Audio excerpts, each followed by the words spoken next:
the other day I was excited to see my girlfriend. We hadn't seen each other in a little bit, and she'd gone out and played soccer for a while, and so she was coming back, and I said, "Hey, come here, I want to give you a sweaty hug."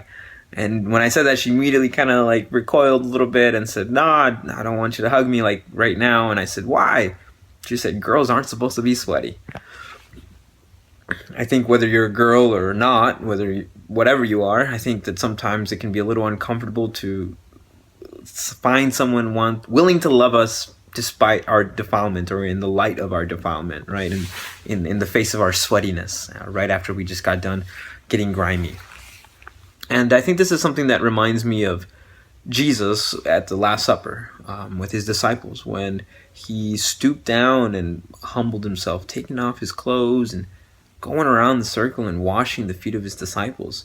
Something that was not done by the host or a master. Maybe a servant, or maybe you yourself would do it, but definitely not a rabbi, definitely not the host of a party as Jesus was at this moment. And so it was shocking and confusing to the disciples. This is voiced by one of the disciples, Peter, who often served as a spokesman for the disciples. He says, "Lord, no, you can't do this." And Jesus kind of dialogues with him and reasons his way through it about how this is necessary. This act, this what I'm doing right now is necessary, Peter, for you to be able to share with me in the kingdom, in the age to come. I find that very fascinating, because what was Jesus doing? Well, Jesus was humiliating himself and was coming in direct contact with human defilement, right? Dirty, crusty, grimy feet. His hands were reaching out and washing them and scrubbing them and drying them up. Much kind of like the cross, in the same way that at the cross, the divine stepped down and was bloody and died and just was in direct contact with the ultimate human defilement, sin. I feel like foot washing, at least Jesus' foot washing, is a metaphor. It illustrates how it is necessary for God to come in direct contact with human defilement, and that when he does that, when he comes in direct contact with the human ugliness, that's when he loves us, and that's how his love is made manifest.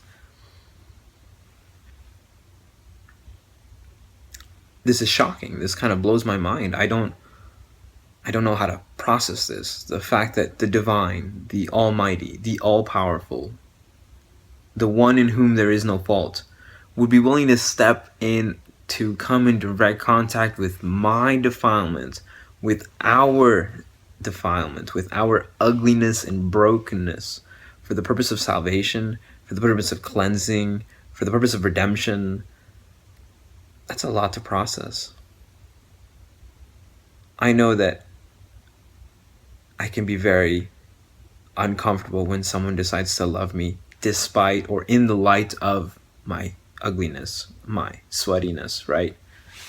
And so it's amazing to find that this happens not just between humans, not just between boyfriends and girlfriends, brothers, sisters, husbands, wives, mothers, children, but that this is the essence of God's love for us, that he would know no limits. He would not be uncomfortable loving us despite whatever defilement, whatever sin, whatever might be in our lives. He would be comfortable stepping in, touching it, and saving us. What wondrous love.